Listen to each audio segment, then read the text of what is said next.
Ouais. Déjà sur la compo probable, Lucas Chevalier, Marquinhos Zabarni, Achraf Hakimi, Nuno Mendes, Vitinha, Zahir Emery, Fabian Ruiz. En attaque, voilà, je comprends même pas cette compo probable. Barcola, Gonçalo Ramos avec João Neves. Bien vrai que Visca Kvaratskhelia, il y avait une incertitude, la blessure d'Ousmane Dembélé. Donc une équipe parisienne vraiment réduite côté offensif, Désiré Doué face à cette équipe de l'Atalanta. Mais je pense que le Paris Saint-Germain, Djibi, peut faire un bon résultat à domicile face aux Italiens. L'autre rencontre, Liverpool va jouer avec les Colchoneros de l'Atlético de Madrid. C'est parti pour les analyses foofu ji. waaw bon par rapport ak première affiche bi nga wax muy Paris Saint-Germain Atalanta déjà match la boo xamante ni ñoom ñaar ku si nekk da ngaa gagné sa dernier match donc en championnat. Atalanta comme Paris Saint-Germain. Paris malheureusement bon loolu la ñu mën a wax ah. Réduit sur le plan offensif parce que c'est ça, réduit sur le plan offensif avec une cascade de blessés sur seen dernier match. Tant qu'il n'y a pas le trio Désiré Doué, Ousmane Dembélé ak Visca Kvaratskhelia. day compliqué voilà c'est compliqué. ba mu toogee tribune. Commencé na am benn dévasté oui parce que c'est pas facile ah nga perdre nombre de joueurs yooyu noonu si benn match d'ouverture boo xamante ni souvent les matchs d'entrée aussi day am solo aussi day am solo surtout parce que tamit da nga ko war a gagner pour wan gars yi ni maa ngi fii dama ñëwaat pour conserver sama type parce que ça va être difficile pour faire jibi année bii nii le doublé ça va être difficile même fekkee ne Luis Enrique mi ngi koy wax ne moom lu ko tax a jóg mooy il a beaucoup travaillé pour venir conserver encore une fois le trophée remporté lors de la dernière exercice, de la dernière saison. Mais pour moi, ça va être compliqué. Parce que beaucoup de clubs se sont renforcés. Paris daaw gisoon nañ benn moment demoon na ba trébuché. Attention à Liverpool. ba trébuché dem ba dugg ci barrage yi. gagné benn Brest looloo ko relancé mu ñëwaat donc ñëw rejoindre 8 équipes yu ñëkkoon qualifié donc direct ci quart de finale yi. noonu la demee pousse ba qualifié gis nañ see match yu mu joué contre ay Tottenham match yoo xamante ni ay difficilement la ci Paris dañ génne donc contre Aston Villa autant pour moi. Paris presque éliminé après mu jéem a ñëwaat remonter la c'est une équipe qui a montré du caractère. en deuxième partie daaw. Exactement mais pour man ren ji aussi tamit pour mu lu ko dal daaw ba mu yomb ba mu ñëwaat noonu ren ji góobo dina mën a amaat. ça va être compliqué taaw dafa bett gars yi bëri mais ren ji ça va être compliqué en tout cas pour ñoom te lu leen arrangé mooy face à un adversaire comme Atalanta il faut battre cette équipe donc avoir. on va le faire c'est année bi dinañ ko def. waaw loolu la ñuy xaar. voilà pour au moins léegi français xamaan ni on va le faire quoi. vraiment l'écart donc a réduit quoi donc il faut réduire l'écart qui existe entre le Paris et l'Olympique de Marseille. Très bien parce que souvent que bu ñu waree jouer ñu Olympico la Paris gagné ko largement parfois donc à domicile comme à l'extérieur Vélodrome Paris léegi Vélodrome mooy Parc des Princes. donc loolu tamit léegi foog Marseille tam ñu jéem a vraiment récupérer en tout cas seen mythique Vélodrome. c'est ça c'est ça aussi. alors toujours sur les rencontres Liverpool war nañu jouer ak l'Atlético de Madrid. l'Ajax dinañu dalal Inter de Milan. Liverpool Atlético ñu ngi ko doon wax sànq. je pense qu'aujourd'hui Liverpool fait partie des équipes yi nga xamante ne seen objectif c'est de remporter la Ligue des Champions. daaw ñu bëri yaakaaroon nañ ne dinañ dem au but Paris Saint-Germain génne leen mais quand tu as une attaque composée de Cody Gakpo, Florian Wirtz, Mohamed Salah, Hugo Ekitike, un milieu de terrain où on voit Gravenberch.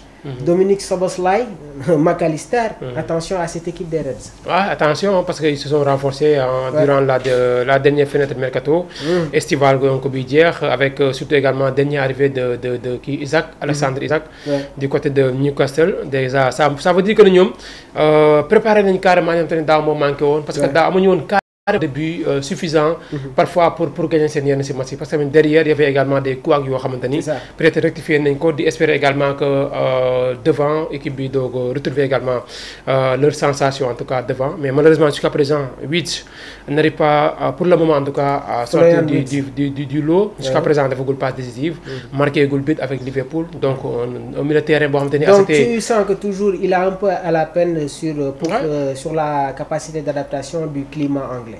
Jusqu'à présent mën nañ ne adapté wugul carrément parce que booy xool ci yeneen ci équipes yi les transferts yi ñu fa def joueurs yi ñëw nañ très rapidement ñu adapté wu avec le climat de leur équipe actuelle mais Wirtz ba léegi il a la confiance du coach Solot mais jusqu'à présent defagul passe defagul but donc fu ñu koy xaaree mooy Wirtz bu deful passe sax mu marqué wala bu marqué mu def passe donc foofu la ko nit ñi di gën a xaaree parce que seen passe aussi tamit gisoon nañ ko avec Bayer Leverkusen nombre de buts marqués nombre de passes décisives yi muy def donc foofu lañ koy xaaree pour mu fournir des passes yoo xamante ni équité Piqué Salah ou Gakpo dinañu gis seen bopp. donc pour mën a marquer et tamit ce qu'il faut savoir mooy il y a de la concurrence dans ce milieu de terrain. parce que Gravenberch s'il est à 100%. moom mooy jouer comme rôle sentinelle bi. McAllister il va être relayeur. donc dafa am benn concurrence boo xamante ne am na diggante Wirtz ak Dominique Szoboszlai waaye Arne Slot dafa adopté benn registre bu bees envers Szoboszlai parce que bi muy nekk en Bundesliga Leipzig daan nañ ko gis muy football comme numéro 10 wala derrière l'attaquant mais gis nañ ko en championnat mu jël ko football loo ko comme arrière droit par moment sax dañ koy gis muy jouer comme sentinelle Szoboszlai nan nga gisee joueur boobu noonu tamit. waaw un joueur polyvalent boo xamante ne souvent. saa bu ñu ko tegee si yenn il est très élégant. parce que surtout également boo ko gisee mu def arrière droit. laa nekkoon souvent milieu de terrain pour nga repositionner ko mu def ak central loolu parfois dañ koy gis lu bëri quoi. waaw mais comme arrière droit mais comme arrière droit loolu nekkul dañ koy gis surtout également milieu offensif moo tax il a dépanné lorsque en tout cas l'entraîneur Slot avait besoin donc de lui donc il a été bon jot na jouer son match donc souvent booy dem tamit si yenn si compétitions yi boo amee joueur bu polyvalent parfois tamit si conditions yi da lay arrangé parfois mu ngi ko repositionné wu donc c'était donc à la place de Frimpong te Frimpong également gis nañ tamit c'est un arrière droit boo xamante ne léegi fait partie du top 3 mondial léegi il a prouvé donc ba mu nekkee daaw avec Bayer Leverkusen donc c'est des joueurs yoo xamante ni donc dañuy départ mais tamit superbement bien dañ ko lañ koy defee Szoboszlai pour man donc bu fekkee am nga loolu si moom rek dina tamit mën a permettre mu libérer donc de l'espace au niveau de l'entrejeu di nga mën a andi Gravenberch andi ku mel ni McAllister andi également ku mel ni donc Wirtz donc déjà milieu avec ces trois personnes là jàpp naa ne milieu terrain de classe mondiale la quoi. on va terminer avec les colchoneros de l'Atlético de Madrid maa ngi ko doon wax sànq. voilà match championnat bi nga xamante ne joué nañ ko dans la 4e journée au Wanda Metropolitano dañu gagné équipe bi de Villarreal sur le score de 2-0. Diego Simeone dafa bëggoon adopter benn système bu bees c'est-à-dire recrues yi nga xamante ne ñoom la Atlético enregistré ñoom la bëggoon lancé David Anco Matteo Ruggeri Marc Pubil donc gis nga ñoom Almada Johnny Cardoso Raspadori Nico Gonzalez Alex Baena donc Atlético s'est beaucoup renforcé durant ce mercato waaye comme ni ko gars yi di waxee soo xamul foo jëm da ngay dellu fa nga jóge la compo probable d'aujourd'hui Jan Oblak Clément Langlais le Normand Llorente Javi Galán Gallagher Barrios Giuliano Nico Gonzalez Sorloth Griezmann à part Nico Gonzalez joueurs yi nga xamante ne ñoom ñoo nekk dans la compo probable année dernière ñi ngi woon ci biir équipe donc ki nga xamante ne moom mooy Diego Simeone il revient à son système bi nga xamante ne man moom laa yàgg gëm ne que sax Atlético moom la war a utiliser depuis la génération 2010-2011 avec les Arda Turan ñoom Diego Forlán Fernando Torres Kun Agüero donc ñoom Gabi Luis Felipe Joao Miranda Diego Godin Juan Fran Atlético dafa doon adopté ce schéma 4-4-2 gis nañ ne que les 2 dernières années mi ngi doon jéem a encore une fois installer ce système hybride ça n'a pas marché il revient avec son schéma 4-4-2 il y a cette victoire face au sous-marin jaune il va être dans la continuité face à Liverpool ça va être difficile parce que les déplacements à Anfield ne sont jamais faciles nan nga gisee tey jii nii cette équipe de l'Atlético de Madrid pour clôturer notre édition de ce jour une équipe en tout cas boo xamante ni gis nañ la fois passée en championnat mu remporté donc son match mu nekk sa première victoire donc en championnat parce que le début était difficile en tout cas pour les Colchoneros qui n'arrivaient pas en tout cas à remporter les 3 points face à leurs adversaires la fois passée ñoom victoire donc gain de confiance lay doon donc bu ñu dem di déplacer donc sa Anfield même fekkee nii Chaudron lay doon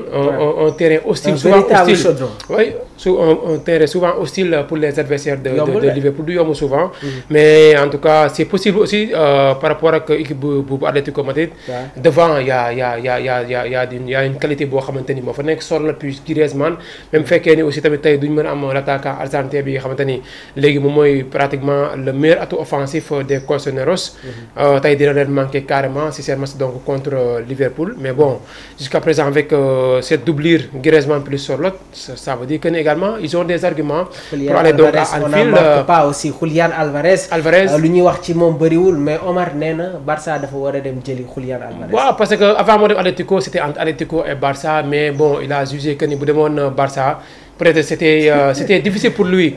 Parce qu'il a bien fait aussi tamit mu dem Atlético Madrid pour dem doon fa titulaire parce que tamit mois boobu xalaataguñ woon ni Lewandowski dina génn donc comme titulaire ci équipe bu Barça.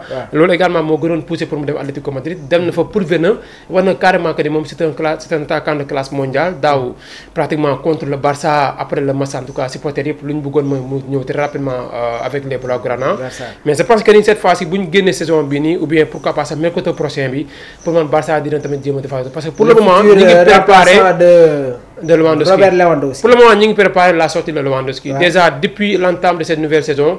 Lewandowski amul benn match boo xamante ni départ na ko lépp si banc bi lay jógee ñëw jouer avec l'âge déjà Fernand Torres buy jouer comme benn avant-centre. c'est ça te tamit ñu ngi koy prouvé parce que tamit daaw booy xool moo nekkoon deuxième partie saison bi lu mu marqué say buts Lewandowski marqué wu ko. donc pour man c'est une suite logique pour le Flick mu ñëw joxaat confiance donc Ferran Torres pour muy démarrer ces matchs parce que daaw yu si bëri si banc bi la doon jógee ñëw marqué ay buts. donc cette fois-ci Joker de Lis la woon ren jii dañ ko gën a responsabiliser Lewandowski également il a un contrat d'1 an avec le FC Barcelone 1 an la ko gars yi signé donc ça veut dire que ni ñu ngi préparer sa sortie. Exactement. donc pour man déwén Julián Álvarez mooy attaquant boo xamante ni Barça waru ko rëcc. Djibi Ababacar Gueye. Ababacar Gueye maa ngi gis mi ngi def ay commentaires mais Amadou Aw moom tamit il est très actif. Dans les commentaires déjà ñëw na ci Jackson nee na la revanche de Jackson le Real de Madrid a fait un mauvais recrutement Omar mi ngi may signaler léegi Ajax Inter de Milan foog ñu indi si tamit réaction voilà donc Ababacar Gueye moom nee na Djibi borom 3-5-2 yi c'est-à-dire Djibi yow gars yi mais jox nañu système boobu quoi di nga génnee Iliman Ndiaye ci 11 bi waroon jouer la RDC ba tey ku ma woo daf ma naan mais Djibi moom. ndax dafa jote ak Iliman Ndiaye. wala non donc Ababacar Gueye moom nee na Djibi borom 3-5-2 gi gis nga des Sénégalais je pense que Pape Thiaw suñu fi adopté. su fi jéemee je pense que fee lañ koy fekk stade Abdoulaye Wade donc Ababacar Gueye ñu ngi koy nuyu bu baax a baax. ñu ngi koy siyaar bu baax a baax alors Ajax l'Inter de Milan mu nekk tamit match boo xamante ne. Voilà, ça va être un match boo xamante ne il y aura de la possession. Les équipes hollandaises dañuy produire du bon jeu. L'Ajax Amsterdam je pense que ñoom itamit dañu nekk dans une phase de transition. Bien vrai qu'il y a toujours de l'expérience dans cette équipe avec des joueurs comme Steven Bergwijn, Weghorst, Davy Klaassen passé par l'Inter de Milan. mi ngi ci biir équipe ba tey il y a l'arrivée de Ko Itakura donc côté Inter de Milan je pense qu'il y a pas trop de changements.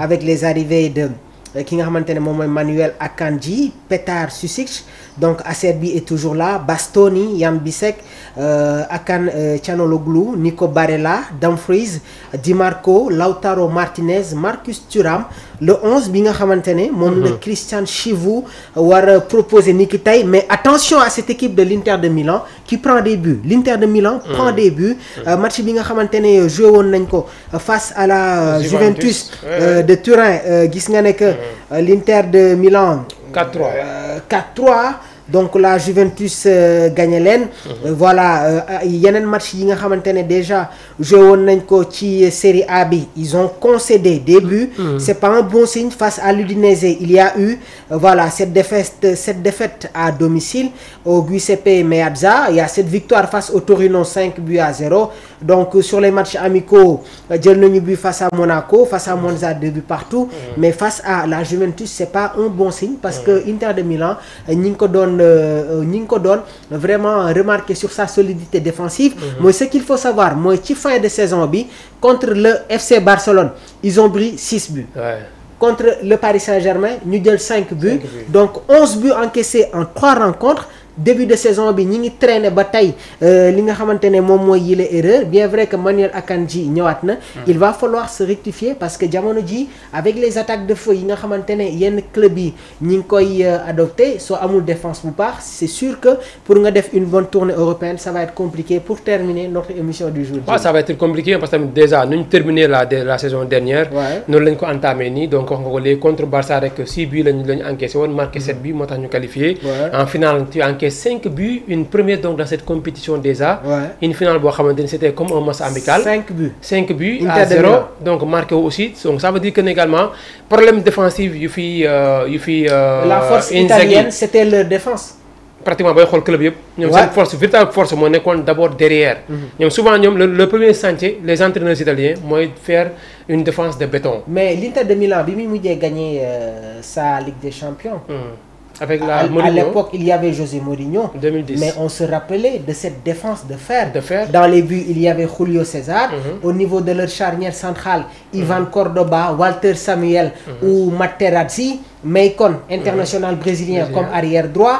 Arrière gauche, on avait Christian Chivou. Au niveau de l'entrejeu interiste, Esteban Cambiasso, Devan Stankovic, nekkoon tamit serbe. waaye tamit yeneen milieu de terrain yoo xamante ne ñi ngi woon ci biir équipe.